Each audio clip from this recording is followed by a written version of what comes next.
ತರಗತಿ ಓದುತ್ತಿದ್ದೆ.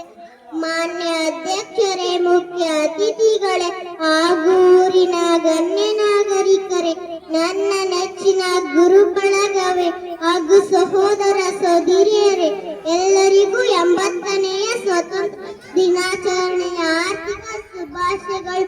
1947 ಆಗಸ್ಟ್ 15ರಂದು ನಮ್ಮ ದೇಶಕ್ಕೆ ಸ್ವಾತಂತ್ರ್ಯ ಸಿಕ್ಕಿತು. ಇದು ನಮ್ಮ ರಾಷ್ಟ್ರೀಯ ಹಬ್ಬ, ಸಂತೋಷದ ಸಂಭ್ರಮದ ಹಬ್ಬ. ಭಾರತೀಯರಾದ ನಾವೆಲ್ಲರೂ ಕುಣಿದು ಕುಪ್ಪಳಿಸುವ ಹಬ್ಬ. ಭಾರತದ ತುಂಬೆಲ್ಲ ತ್ರಿವರ್ಣ ಧ್ವಜವನ್ನು ಹಾರಿಸಿ ಜನಗಣ ಮನ ರಾಷ್ಟ್ರಗೀತೆಯನ್ನು ಹಾಡಿ ಭಾವ್ಯ ಕರ್ತವ್ಯವನ್ನು ಮರೆಯಲಾದ ದಿನ ಎಂದು ಹೇಳುತ್ತಾ, ನಾವೆಲ್ಲರೂ ಭಾರತೀಯರು, ಭಾರತಾಂಬೆಯ ಹೆಮ್ಮೆಯ ಮಕ್ಕಳು, ಒಂದಾಗಿ ಬಾಳೋಣ, ಆನಂದ ಹೊಂದೋಣ ಎಂದು ಹೇಳುತ್ತಾ ನನ್ನ ಚಿಕ್ಕ ಭಾಷಣಕ್ಕೆ ಸಮ ಹೇಳುವೆ. ಮತ್ತೆ